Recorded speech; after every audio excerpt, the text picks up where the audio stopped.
Hello guys, welcome to our channel. இந்த வீடியோவில் நம்ம என்ன பார்க்க போகிறோம் அப்படின்னா, ஒரு நியூ ஆஸ்பிரண்ட் எந்த மைண்ட் செட்டோட நம்ம இந்த எக்ஸாமை எழுதணும், லைக் எந்தெந்த டாக்குமெண்ட்ஸ் கொண்டு போகணும், எந்த ட்ரெஸ் கோடில் நம்ம போகணும் இப்படிங்கிறத பற்றி தான் இந்த வீடியோவில் நான் உங்களுக்கு ஷேர் பண்ண போகிறேன். தென் ஒரு ஆல்ரெடி ஆஸ்பிரண்ட்டாக இருக்கீங்க அப்படின்னா நார்மலாக உங்களுக்கு தெரிஞ்சிருக்கும் எந்த மைண்ட் செட்டில் நம்ம போகணும், என்ன ட்ரெஸ் கோட் நம்ம வியர் பண்ணிட்டு போகணும் அப்படிங்கிறதும், டாக்குமெண்ட்ஸ் கொண்டு போகணும் எல்லாமே ஒரு ஆல்ரெடி ஒரு ஆஸ்பிரண்ட்டாக இருக்கீங்க அப்படின்னா கண்டிப்பாக தெரிஞ்சிருக்கும். ஃபர்ஸ்ட் டைம் இந்த வீடியோ பார்க்குறீங்க அப்படின்னா என்னோட நேம் ஜென்சி. ஒரு நியூ ஆஸ்பிரண்ட்டை கைட் பண்ணுற வகையில் நம்ம வீடியோஸ் எல்லாத்தையுமே அப்லோட் பண்ணிட்டு இருக்கோம். நீங்களும் ஒரு நியூ ஆஸ்பிரண்ட்டாக இருக்கீங்க, இல்லை உங்கள் ஃப்ரெண்ட்ஸ் அண்ட் ஃபேமிலி ரிலேட்டிவ்ஸில் யாராவது ஒரு நியூ ஆஸ்பிரண்ட் இருக்காங்க அப்படின்னா தாராளமாக நம்ம வீடியோஸ் உங்களுக்கு ஷேர் பண்ணலாம். தென் நீங்களும் ஒரு நியூ ஆஸ்பிரண்ட்டாக இருக்கிற பட்சத்தில் நம்மளோட வீடியோஸை like and share and subscribe பண்ணி வச்சுக்கோங்க. இனி அடுத்த வர அப்டேட்ஸ் ஆகட்டும், எக்ஸாம் பற்றி நம்ம ரிவீல் பண்ணுற அப்டேட்ஸ் ஆகட்டும், எப்படி ப்ரிப்ரேஷன்ஸை கொண்டு போகணும் அப்படிங்கிறதாகட்டும் எல்லாமே உங்களுக்கு ரொம்ப யூஸ்ஃபுல்லாக இருக்கும் அப்படின்னு நான் நம்புகிறேன். ஓகேங்களா? டாக்குமெண்ட்ஸ்லாம் நம்ம என்ன எடுத்துகிட்டு போகணும் அப்படின்னு நிறைய வீடியோஸில் நீங்கள் பார்த்துருக்கலாம். பிஃபோர் வீடியோஸில் இல்லை நிறைய பேர் உங்களுக்கு ஷேர் பண்ணியிருக்கலாம். எக்ஸாம் ஹாலில் நம்ம எப்படி இருக்கணும், எக்ஸாமுக்கு என்னென்ன எடுத்துகிட்டு போகணும் அப்படின்னு உங்களோட சென்டர்ஸில் சொல்லியிருக்கலாம். இல்லைனா நீங்கள் ஆன்லைனில் படிக்கிற பர்சன்ஸாக இருக்கீங்க, இல்லை வீட்டில் இருந்து படிக்கிற பர்சன்ஸாக இருந்தீங்க, யூடியூப் சேனல் நிறையா பேர் வீடியோஸ் போட்டிருக்கலாம்.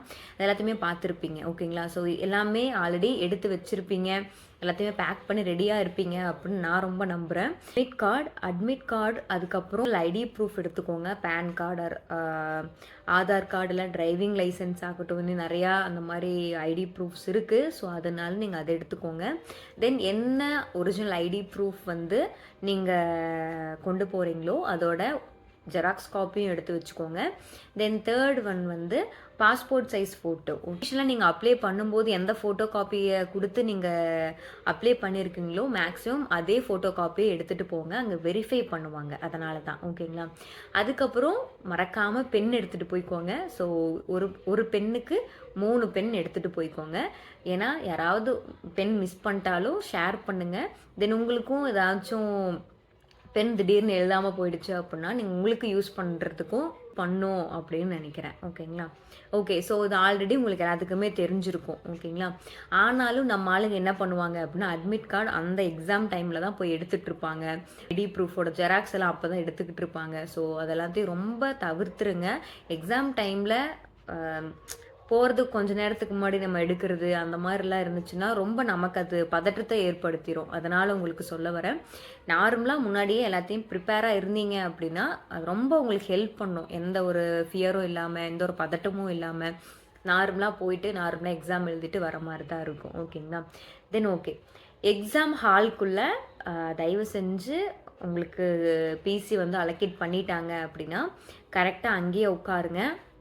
என்ன எங்கேயும் திரும்பிலாம் பார்க்காம, லைக் பிசியில் கரெக்டாக இருக்கா உங்களுக்கு எல்லாமே செக் பண்ணிக்கோங்க. மவுஸில் கரெக்டாக ஒர்க் ஆகுதா அது எல்லாத்தையுமே செக் பண்ணிக்கோங்க.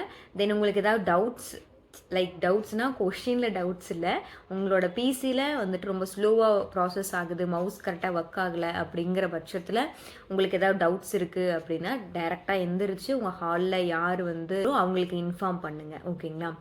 தென் உங்களுக்கு என்ன சொல்லணும் அப்படின்னு நினச்சேன் அப்படின்னா, எக்ஸாம் ஹாலில் வந்து ரொம்ப பயப்படாதீங்க. எக்ஸாம் எப்படி நான் அட்டன் பண்ண போகிறேன், இது நாள் வரைக்கும் மார்க் டெஸ்ட் போட்டிருப்பீங்க.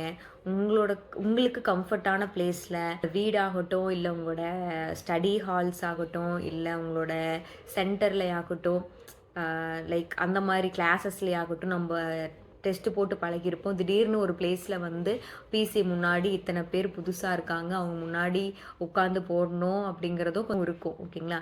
ஸோ ஃபர்ஸ்ட் ஆஃப் ஆல் பயப்படாதீங்க.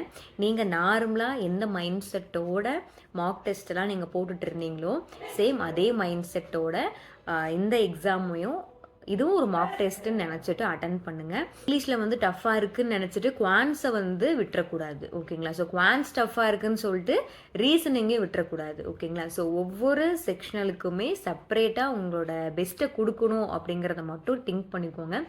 ஓகே, இப்போ வந்து இங்கிலீஷ் வந்து கொஞ்சம் டஃப்பாக இருக்குது அப்படின்னா சரி வந்து உங்களால் எவ்வளோ அட்டெம்ப்ட் கொடுக்க முடியுதோ அக்யூரஸியாக அதை மட்டும் கொடுங்க. தென் எகைன் நீங்கள் ஃப்ரெஷ்ஷாக தான் ஸ்டார்ட் பண்ணணும். இங்கிலீஷில் அது போயிடுச்சு அப்படிங்கிற மைண்ட் நிறையா திங்க் பண்ணும். வேண்டாம் விட்டுறலாம், முடிஞ்சிருச்சு, நம்மளால் இது கிளியர் பண்ண முடியாது அப்படி இப்படிங்கிறத நிறையா மைண்டுக்குள்ளே ஓடும். அது எல்லாத்தையுமே ஓவர் கம் பண்ணி ஓகே, ஃப்ரெஷ்ஷாக நீங்கள் வந்து குவான்ஸோட பேஜ் வந்து ஸ்டார்ட் பண்ணுங்கள்.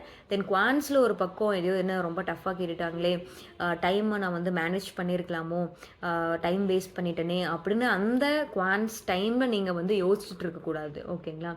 அடுத்தது ரீசனிங் நமக்கு இன்னும் அப்படியே உயிரோட தான் இருக்குது. நீங்கள் இந்த மைண்ட் செட்டோட ரீசனிங் அப்ரோச் பண்ணீங்க அப்படின்னா அதில் பசில் சீட்டிங்லாம் போடுறதுக்கு லைக் டைம் ரொம்ப ஜாஸ்தி ஆயிரும் அப்படிங்கிறது நீங்கள் குவான்ஸ் டைமில் நீங்கள் டிசைட் பண்ணிட்டீங்க அப்படின்னா அது ரொம்ப உங்களுக்கு வந்து எக்ஸாம் முடிஞ்சதுக்கப்புறம் உங்களுக்கு ரொம்ப கில்ட்டியாக இருக்கும். அதனால் சொல்கிறேன், ஒரு நியூ ஆஸ்பிரண்ட்டாக நீங்கள் எழுதுறீங்க அப்படின்னா ஒவ்வொரு செக்ஷன்லேயுமே ஃப்ரெஷ்ஷாக ஸ்டார்ட் பண்ணுங்கள். ஓகே, வந்து நான் மேனேஜ் பண்ணியிருக்கணும் அப்படிங்கிறதெல்லாம் நீங்கள் அந்த டைமில் பர்டிகுலராக அந்த எக்ஸாம் டைமில் நீங்கள் வந்து திங்க் பண்ணாதீங்க. ஓகே, இந்த செக்ஷனில் இல்லைனாலும் பரவாயில்ல, நான் அடுத்த செக்ஷனில் மார்க் ஸ்கோர் பண்ணிடுவேன் அப்படிங்கிற அந்த பூஸ்டப்பை அந்த ஸ்பீடை வந்து அடுத்த செக்ஷனில் நீங்கள் காட்டுங்க. ஓகேங்களா? ஸோ இந்த மைண்ட் செட்டோட கண்டிப்பாக எக்ஸாம் எழுதுங்க. கண்டிப்பாக நல்ல மார்க் ஸ்கோர் பண்ணுவீங்க. ஓகேங்களா? இப்போ தான் என்னோடய ஃபஸ்ட் அட்டெம்ப்ட். நிறையா பேர் சொல்லலாம் இது வந்து இப்போ தான் ஃபஸ்ட் அட்டெம்ப்டா, கண்டிப்பாக கிளியர் பண்ண முடியாது உங்களால் அப்படின்னு சொல்லலாம். எக்ஸாம் சென்டரில் பார்க்குறவங்களாம் ரொம்ப இதாக பார்க்கலாம் நம்மளை. நார்மலாக ஏதோ பேசும்போது கேட்பாங்க, எத்தனாவது அட்டெம்ப்ட் நீங்கள், இல்லை இதை ஃபஸ்ட் அட்டெம்ப்டா, இப்போ தான் நீங்கள் வரீங்களா, இப்போ தான் பேங்க்குள்ளே என்ட்ரு ஆகுறீங்களா. பாசிட்டிவாக பேசுகிற பர்சன்ஸும் இருக்காங்க, அண்ட் நெகட்டிவாக நம்மக்கிட்ட திணிக்கிற பர்சன்ஸும் நிறைய பேர் இருப்பாங்க. ஓகேங்களா? ஸோ அவங்க இந்த மாதிரி சொல்லிட்டாங்க, நம்மளால் கிளியர் பண்ண முடியாதோ அப்படிங்கிற மைண்ட் செட்லேயும் நீங்கள் எக்ஸாம் எழுதக்கூடாது. நீங்கள் இவ்வளோ டேஸ் எஃபர்ட் போட்டிருக்கீங்க, இவ்வளோ டேஸ் வந்து ஹார்ட் ஒர்க் அதுக்காக போட்டிருக்கீங்க. ஸோ அந்த ஹார்ட் ஒர்க் ஆகட்டும், நீங்கள் போட்டிருக்க எஃபர்ட் ஆகட்டும், யார் சொல்லியுமே அதை வந்து ஸ்டாப் ஆகக்கூடாது. ஓகேங்களா? அவங்க சொல்கிறாங்கன்னு சொல்லிட்டு இந்த காதில் வாங்க அந்த காதில் விட்டுட்டு இங்கிலீஷை வந்துட்டு கிளியர் பண்ணுங்கள். தென் அதுக்கப்புறம் குவான்ஸ் இருக்குது, குவான்ஸில் டைம் மேனேஜ் பண்ணுறங்க, ரீசனிங்கும் டைம் மேனேஜ் பண்ணுறங்க. அவ்வளோதான், உங்களை அடிச்சிக்கவே முடியாது. புரியுதுங்களா? ஸோ ஃபஸ்ட் அட்டெம்ப்டில் மேக்ஸிமம் பர்சன்ஸ் கிளியர் பண்ண முடியாது அப்படிலாம் சொல்லுவாங்க. தயவு செஞ்சு அதெல்லாம் கேட்காதீங்க. உங்கள் மேலே நீங்கள் நம்பிக்கை வைங்க. தென் யாரையுமே நீங்கள் அவங்க பேசுகிறாங்க இவங்க பேசுகிறாங்கன்னு எதையுமே நீங்கள் காதில் வாங்கிக்காதீங்க. ஓகேங்களா? எக்ஸாம் சென்டரில் போய் பேசுவாங்க, தென் சென்டரில் வந்துட்டு நம்ம க்யூவில் நிற்கும்போது பேசுவாங்க. யாரோட பேச்சையும் கேட்காதீங்க. ஓகேங்களா? நீங்களும் யார்கிட்டையும் சஜஷன் கேட்காதீங்க. அவங்க சொல்ல வந்தாலுமே அப்படிங்களா அப்படின்னு சொல்லிட்டு விட்டுருங்க. ஓகேங்களா? தென் வந்து ட்ரெஸ் கோட் வந்து சிஸ்டர் தேவதர்ஷினி கேட்டிருந்தாங்க. ஸோ மெயினாக அவங்களுக்காக இந்த வீடியோவை மேக் பண்ணுறேன். ஐயோ, நம்ம சொல்லலையோ, சொல்லாமல் விட்டுட்டோமே, இது சொல்லியிருந்தா நம்ம பிஃபோரே சொல்லியிருக்கணுமே, நம்ம எக்ஸாம் லாஸ்ட் டேட்க்கு முன்னாடி வந்து நம்ம சொல்லிட்டு இருக்கோமே அப்படின்லாம் சொல்லி நான் கொஞ்சம் ஒரு மாதிரி இருந்துச்சு.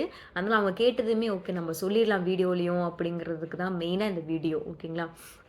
ட்ரெஸ் கோடு வந்து லைக் நம்ம ஒரு பேங்கிங் எக்ஸாம் எழுத போகிறோம். ஸோ கொஞ்சம் ப்ரொஃபஷ்னலாக நம்ம போகணும். ஓகேங்களா? நம்மளோட டாக்குமெண்ட் வெரிஃபிகேஷனுக்கும் ப்ளஸ் நம்மளோட இன்டர்வியூ ப்ராசஸ்க்கு தான் நம்ம வந்து ப்ரொஃபஷ்னலாக போகணும் அப்படின்ட்டு கிடையாது. ஓகேங்களா? ஸோ நம்மளை பார்த்தாலே நம்ம வந்து இப்போது ஒரு ஆஸ்பிரண்ட்டாக இருக்கோம், நாளைக்கு வந்து நம்ம ஒரு பேங்க்கில் ஒர்க் பண்ணுற பர்சனாக இருப்போம். ஓகேங்களா? ஸோ அதை பார்த்தாலே நமக்கு வந்து ஒரு டீசெண்டாக இருக்கணும், ப்ளஸ் ஒரு நீட்டாக இருக்கணும்னு வச்சுக்கோங்களேன். ஸோ நம்ம வீட்டுக்கு போடுற ட்ரெஸ் அந்த மாதிரிலாம் நம்ம எதுவும் போட்டு போகக்கூடாது. மெயினாக பாய்ஸ்க்கு சொல்கிறேன். நம்ம நார்மலாக கேஷுவலாக வீட்டில் போட்டுட்ருப்போம் இல்லைங்களா? ஸோ அந்த மாதிரி ட்ரெஸ் எதுவும் வியர் பண்ணிட்டு போகாதீங்க. நீட்டாக டீசெண்டாக பாய்ஸ்க்கு என்ன நீட்டாக இருக்கோ டீசெண்டாக இருக்கும். தென் எது கம்ஃபர்டபுளாக இருக்கோ மெயினாக அதை வியர் பண்ணிட்டு போங்க. தென் கேர்ள்ஸுக்கும் அதே மாதிரி தான், எது உங்களுக்கு கம்ஃபர்டபுளாக இருக்குது அப்படிங்கிற ட்ரெஸ்ஸை பார்த்துக்கோங்க, அதை நீட்டாக வியர் பண்ணிட்டு போங்க. அந்த கம்ஃபர்டபுள் நமக்கு இருக்கணும். ஸோ அந்த மாதிரி ட்ரெஸ்ஸை வியர் பண்ணிட்டு போனீங்க அப்படின்னா ரொம்ப உங்களுக்கு ஹெல்ப் பண்ணும் அப்படின்னு நினைக்கிறேன். ஏன்னா இந்த ட்ரெஸ்ஸை வேற போட்டு வந்துட்டேன்னா ஐயோ, ஏன்னா அந்த டைமில் யாராவதுக்கு வீட்டில் ஃபங்க்ஷன் இருக்கலாம், இதை முடிச்சு நம்ம ஃபங்க்ஷனுக்கு போகணுமே அப்படிங்கிறதுனால அப்படியே வந்திருக்கலாம். அப்படி இருக்க பர்சன்ஸுக்கெல்லாம் நான் சொல்கிறேன். ஓகேங்களா? அப்படி இருந்துச்சுன்னா பேக்கில் இன்னொரு செட் ட்ரெஸ் எடுத்துகிட்டு வந்துடுங்க. அங்கே போயிட்டு கூட நீங்கள் சேஞ்ச் பண்ணிட்டு அதுக்கப்புறம் ஃபங்க்ஷனுக்கெல்லாம் போய்க்கலாம். ப்ரொஃபஷ்னலாக போங்க. யார் என்ன சொல்கிறாங்க அதெல்லாமே கேட்காதீங்க. இன்னைக்கு கூட நானே உங்களை நெகட்டிவாக பேசினாலும் கேட்கக்கூடாது. ஓகேங்களா? எக்ஸாம் டைமில் ரொம்ப பாசிட்டிவாக திங்க் பண்ணுங்கள். நம்மளால் முடியும் அப்படின்னு உங்கள் மேலே நீங்கள் நம்பிக்கை வச்சு எக்ஸாமை அட்டன் பண்ணுங்கள். கண்டிப்பாக நல்ல அட்டெம்ப்ட் கொடுப்பீங்க. தென் நல்ல மார்க்கும் ஸ்கோர் பண்ணுவீங்க. ஓகேங்களா? ஸோ அதில் எந்த ஒரு கொஷினுமே எனக்கு கிடையாது. என்னால் கிளியர் பண்ண முடியும். நான் உங்களை அந்தளவுக்கு நம்புகிறேன். தென் நீங்களும் உங்களை அந்தளவுக்கு நம்புங்க, கண்டிப்பாக முடியும். ஓகேங்களா? ஸோ எக்ஸாம் எழுத போகிற எல்லாத்துக்குமே ஒன்ஸ் அகெயின் என்னோடய சைட்லேருந்து ஆல் தி வெரி பெஸ்ட். நல்லா அட்டன் பண்ணுங்கள். தென் எந்த ஒரு ஃபியரும் இல்லாமல் ஃபேஸ் பண்ணுங்கள். தென் ஹாப்பியாக சென்டரை விட்டு வெளியே வாங்க. தென் அடுத்தடுத்த எக்ஸாமுக்கு நம்ம ப்ரிப்பேர் பண்ணலாம். எந்த ஒரு கில்ட்டியோடையும் எந்த ஒரு ஃபியரோடையும் இதுக்கப்புறம் என்ன பண்ண போகிறோம் அப்படிங்கிறது எதுவும் இல்லாமல் ஃப்ரீயாக வாங்க. வந்ததுக்கப்புறம் நம்ம அடுத்த எக்ஸாமுக்கு ஃபோக்கஸ் பண்ணிவிட்டு போயிடலாம். ஓகேங்களா? தென் அடுத்த எக்ஸாம் மீன்ஸ் நான் மெயின்ஸ் சொல்கிறேன். மெயின்ஸ் இருக்குது, அதுக்கப்புறம் எஸ்பிஐ பிஓ இருக்குது, இந்த மாதிரி நிறைய எக்ஸாம்ஸ் இருக்குது, அதை சொல்கிறேன். இதை அப்படியே விட்டுட்டு வாங்கன்னு சொல்லலை. உங்களால் முடிஞ்ச அளவுக்கு நிறைய எஃபர்ட் போட்டிருக்கீங்க, ஹார்ட் ஒர்க் போட்டிருக்கீங்க. ஸோ அது எதுவுமே வேஸ்ட் ஆகாமல் நல்ல அட்டெம்ப்ட் கொடுங்க. கிளியர் ஆகுதோ ஆகலையோ செகண்டரி. பட் நீங்கள் போட்டிருக்க எஃபர்ட்டுக்கும் ஹார்ட் ஒர்க்குக்கும் கரெக்டாக நீங்கள் அந்த டைமில், இந்த எக்ஸாம் டைமில் தான் அதுக்கான ரிசல்ட் கண்டிப்பாக உங்களுக்கு கிடைக்கணும்ல. ஸோ அதனால் உங்களுக்கு சொல்கிறேன்.